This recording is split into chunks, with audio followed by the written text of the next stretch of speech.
चौथा दिन आ गया मरने को जा रहे, लेकिन आज निर्मल ठीक कहां से आई है? जो सरवन ने बात सुनी, बेटा सरवन आप राजी बेटा, आज ये निर्मल ठीक कहां से आई? दूध कहां से आया? चावल कहां से आए? मीठा कहां से आया?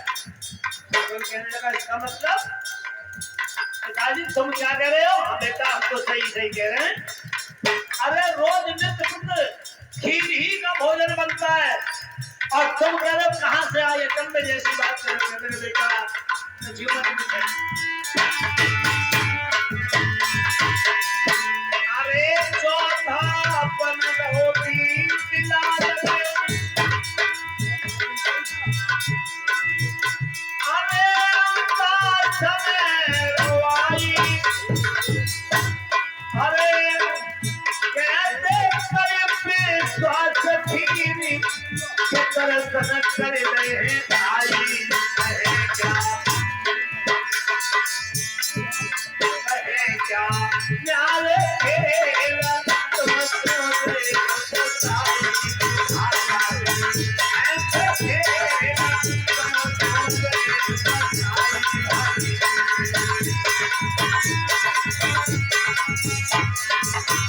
जय हो।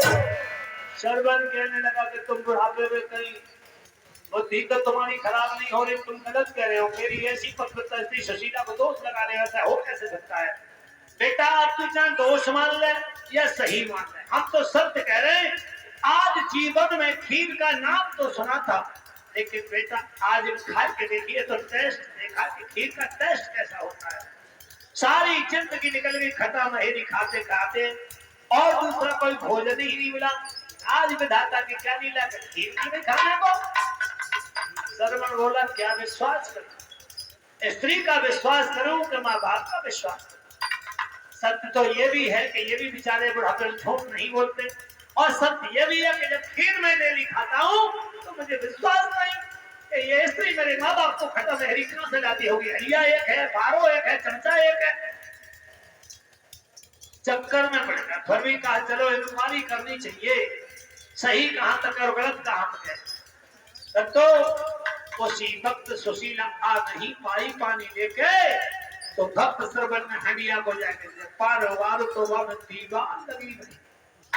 एक महीने में रखी एकदम खत्म है, एकदम क्रोध के मारे खो गया, बोला हरामनी नालायकनी पापनी मात पुत्रो जन्म लेने मात पुत्र से कभी बच्चा जीवन भर में माता का कर्ज नहीं उतार पाता, और तूने ये पाप कर दिया।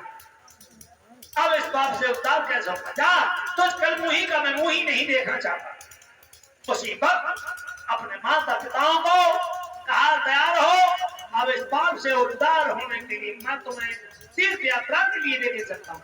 तो भक्तों उसी वक्त श्रवण ने एक बांस लिया और दो टोकरी बनाई और दोनों माता पिताओं को एक मैं माता सर्वकला किसी कांधे पे धर के निकल पड़ा। आज सुशीला रोती जा रही है, प्रीतम जा रहे, तुम ये क्या सोच रहे? क्या करे सुशीला तेरा मुंह ही नहीं दे सकता। आराम और सुशीला रो रही है, क्या कह रही है? आए मेरे सैयान कवि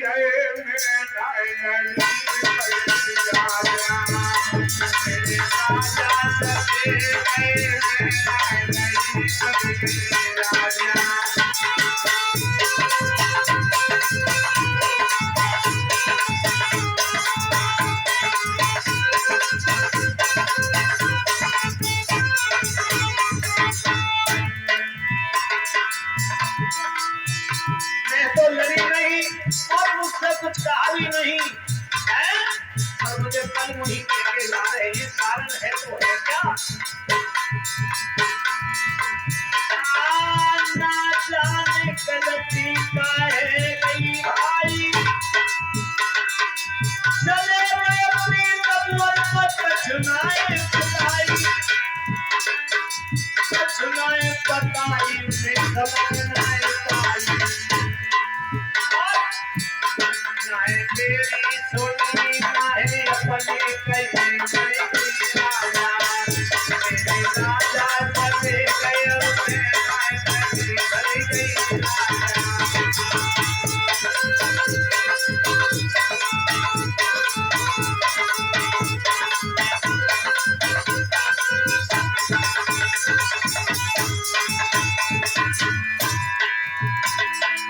आई चिंता में हाय बिना कछु बीते,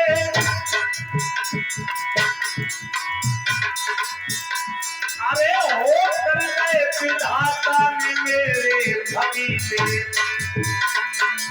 कर गए विधाता ने मेरे भगीते।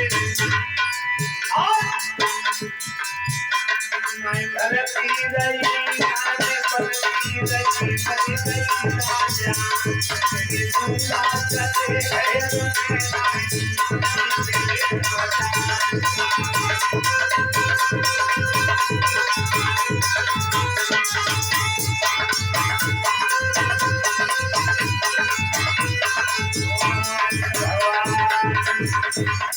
चलते चलते भक्त सर्वन तीर्थ कराते कराते कराते कराते वनों में, झाड़ियों में, कई मैदानों में, कई कंकड़ों में, पत्थरों में, रेत के टीलों पर और बढ़ता जा रहा है।